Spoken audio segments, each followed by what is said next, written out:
Hi guys, I hope everybody is staying healthy and staying busy. Right now I'd like to do my first extra credit physics project that I've ever done. So I'd like to pursue the concept of the buoyancy of objects of the same density in fluids of different densities. So in front of me I have two Legos. They are relatively the same aside from their color. They have the same density, they have the same size.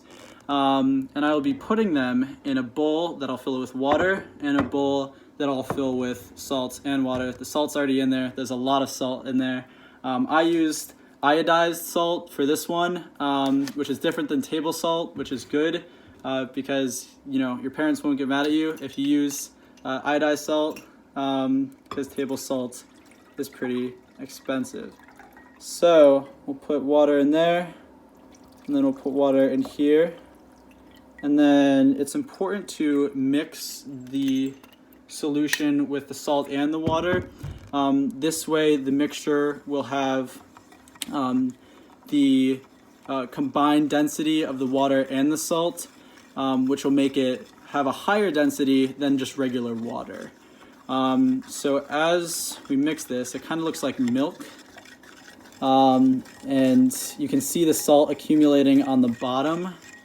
But the more you mix it in there, the more it smells. But the more you mix it in there, the more the density will become greater of the entire liquid solution.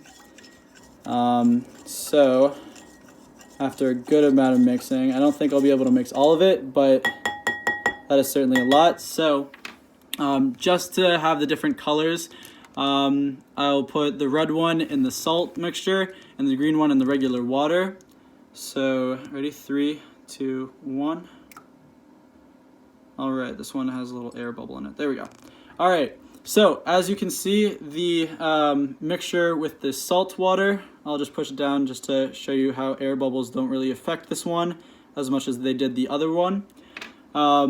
This basically shows that these two objects, these two Legos, they have the same density, but because the salt water is more dense than the tap water, the Lego will float on top because it is less dense in the salt water, but in the tap water it is actually more dense and it will be less buoyant. It will sink to the bottom of that one. And just to show you that the Legos are the same exact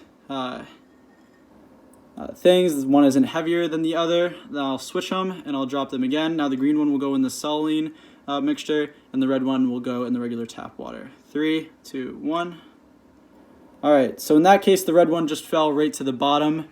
You can see it right there, and the green one you can just see floating on top. I'll push it down just to show you that air bubbles don't affect this one, and it is just floating on top.